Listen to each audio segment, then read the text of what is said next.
This channel does not promote any violent, harmful, or illegal activities. All content provided by this channel is meant for an educational purpose only. টেকনিশিয়ানদের যে federation তার যে সভাপতি স্বরূপ বিশ্বাস তার সম্পর্কেও কিছু প্রশ্ন তুলেছেন। হঠাৎ আমার স্বরূপ বিশ্বাসকে নিয়ে কেন আমি ইন্টারেস্টেড হব?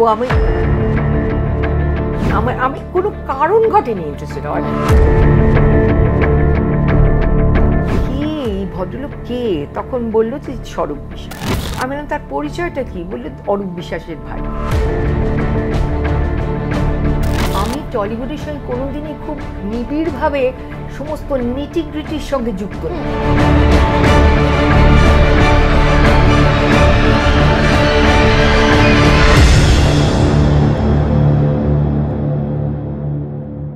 আমরা দেখছি সিনেমা জগতের যারা মানুষ, যারা তারকা, যারা খুব বড় ইনফ্লুয়েন্সারও বটে, তাদের একটা সেলিব্রিটি ব্যাশিং এর একটা ট্রেন্ড আমরা দেখতে পাচ্ছি। তারা যা করছে সেটা নিয়ে তারা নিজেরা সেলিব্রিটি হতে পারছে না বলে বোধহয় হতে পারে, সেই জন্য কষ্ট লাগে তখন।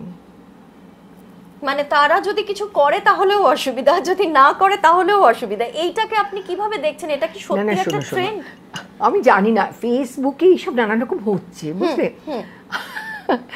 আমি দেখিনি, আমি একজনের কাছে শুনলাম, একজন বলছেন উনি এতদিন কি করছিলেন, পরোটা ভাজছিলেন। হ্যাঁ, পরোটা ভেজেছি। আমি খুব ভালো পরোটা ভাজতে পারি, ভালো রান্না করতে পারি, বেলতে পারি না পরোটাটা, অনেক তারা ব্যাকা হয়ে যায়, সেটা আমি স্বীকার করছি। পরোটা ভেজেছি, মোৎসার্ট শুনেছি, সাহিত্য পড়েছি, ভালো সিনেমা দেখেছি, স্ক্রিপ্ট লেখার চেষ্টা করেছি, অনেক কিছু করেছি, ছবি তুলেছি, অনেক কিছু করেছি, পরোটাও ভেজেছি।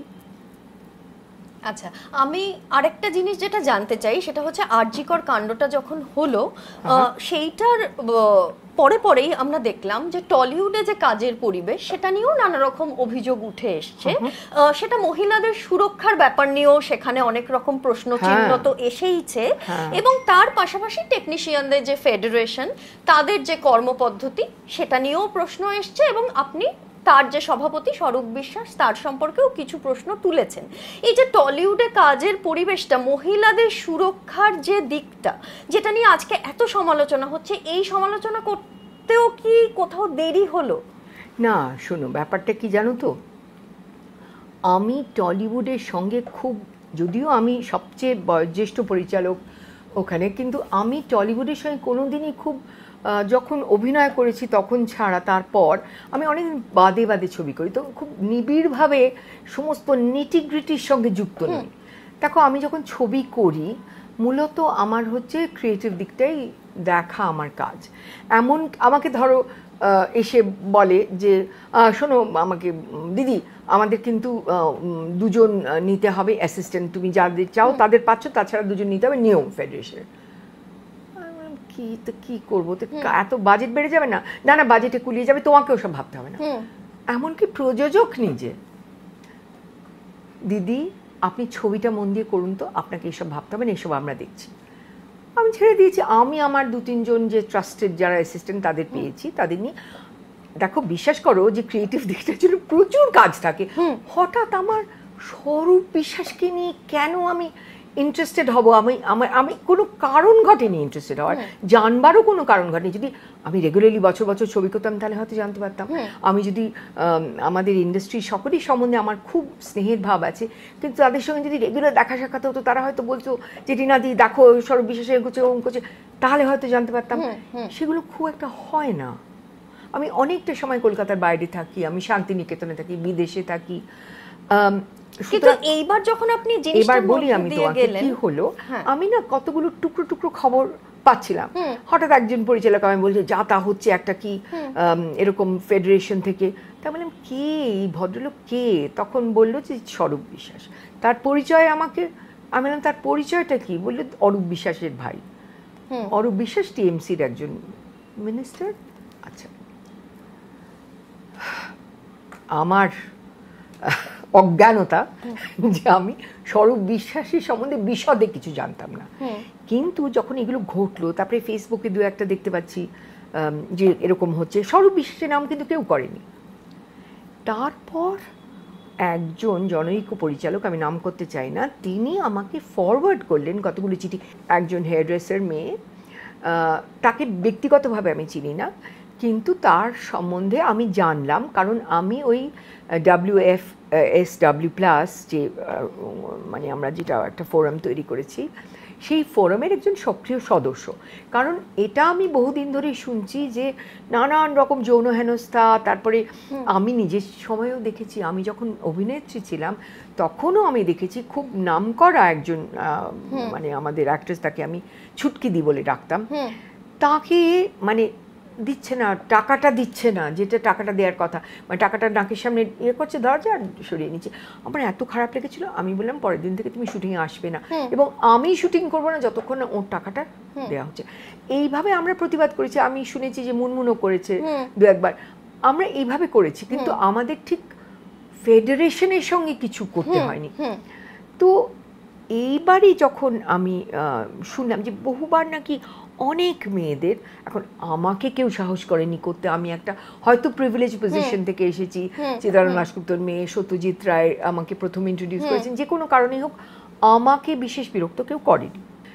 এরা বলছেন যে এরা বারণ করেননি, কিন্তু এই চিঠিগুলো তার প্রমাণ। তখন এই চিঠিগুলো দেখে আমার মনে হলো যে যারা বারণ করছেন বা এইসব চিঠি লিখছেন তারা কে। জানলাম যে স্বরূপ বিশ্বাস ফেডারেশনের চেয়ারম্যান। আমি বললাম স্বরূপ বিশ্বাস, আমার মনে হলো কোন সুবাদের চেয়ারম্যান, তিনি কি টেকনিশিয়ান? আমি জানিও না তিনি টেকনিশিয়ান কিনা, সত্যি সত্যি জানতাম না। তারপরে বললো না তার অ্যাসিস্ট্যান্ট কার্ড আছে। আমি বললাম অ্যাসিস্ট্যান্ট কার্ড আছে, কোনো কাজ করেছেন কি? মানে আমি জানি এটা, কারণ আমি দু একজনকে নিতে চেয়েছিলাম, বলা হয়েছিল অ্যাসিস্ট্যান্ট কার্ড নেই, দুটো ছবিতে অবজারভারের কাজ না করলে অ্যাসিস্ট্যান্ট হতে পারবে না। ও আচ্ছা ঠিক আছে, তাহলে অবজারভারের কাজই করো, এরকম বলে তারপরে তারা অ্যাসিস্ট্যান্ট হয়ে গেছে। সুতরাং এই তথ্যটা আমার জানা ছিল, কারণ সেটা ডিরেক্টলি আমার ডিরেক্টরের কাজের সঙ্গে অ্যাসিস্ট্যান্টের কাজটা খুব মানে সম্পৃক্ত আর কি। তো তখন আমি এই প্রশ্নগুলো করলাম যে এইটা কীরকম হলো, তাহলে কেন উনি ছবিতে অবজারভার হিসেবে কাজ করেছেন, তাহলে কি কোন কোন ছবি? তারপরে বললো কে যেন বললো যে 13 মাস, এটা এই তথ্যগুলো আমি পরে জানলাম, কারণ আমাকে এইগুলো নিয়ে ঘাঁটাঘাঁটি করতে হয় না সত্যি কথা বলতে। হ্যাঁ, তো আমি জানলাম যে 13 মাসের মধ্যে যদি ছবি না করে তাহলে নাকি খারিজ হয়ে যায়। আমি বললাম উনি কি করেছেন 13 মাসের মধ্যে কাজ? যদি না করে থাকেন তাহলে কি খারিজ হয়েছে? আমি এটাও বললাম যে আমি কাউকে দোষারোপ করতে চাই না, আমার কতগুলো প্রশ্ন মনে এসেছিল, আমি শুধু তার সদুত্তর চাইছি। কেন আমি আগে প্রশ্ন করিনি? আরে বাবা, আগে প্রশ্ন করার সুযোগই হয়নি, কিছু হয়নি আমাকে প্রশ্ন করার মতন, কি মুশকিলের কথা। আমি এমনকি আজও জানি না যে উনি সত্যি সত্যি টেকনিশিয়ান কিনা, ওর কাছে কোনো কার্ড আছে, মানে যদি কার্ড থাকে উনি অবজারভে কাজ করেছেন কিনা, সেই কার্ডটা সঙ্গত কিনা, সেই কার্ডটা এখনো মানে জারি রয়েছে কিনা, এগুলো আমি কিচ্ছু সত্যি সত্যি জানি না। টলিউডে বলা হয় বিশ্বাস ব্রাদার্স, এই কথাটা কিন্তু বলা হয় যে বিশ্বাস ব্রাদার্সের এই যে বিষয়টা, ভাস্বতী, টলিউডের প্রতি আমার যথেষ্ট ভালোবাসা আছে। আজকে আমার যে পরিচয়, তার মধ্যে একটা বড় পরিচয় যে আমি টলিউডের একজন অভিনেত্রী, কিন্তু এবং টলিউডে আমি আমার কর্মশালাও বটে, আমি পরিচালনার কাজ শিখেছি, কি করতে হয় সেটা শিখেছি, কি করা উচিত না সেটাও শিখেছি। কিন্তু এই টলিউডের আমার জীবনটা কিন্তু টলিউডকে ঘিরে চলে না। আমার অনেক অন্য কাজ আছে, আমি আরও অনেক ইন্টারেস্টিং কাজ টাজ করি, অনেক ইন্টারেস্টিং বন্ধু বান্ধব লোকজন তাদের সঙ্গে মিশি।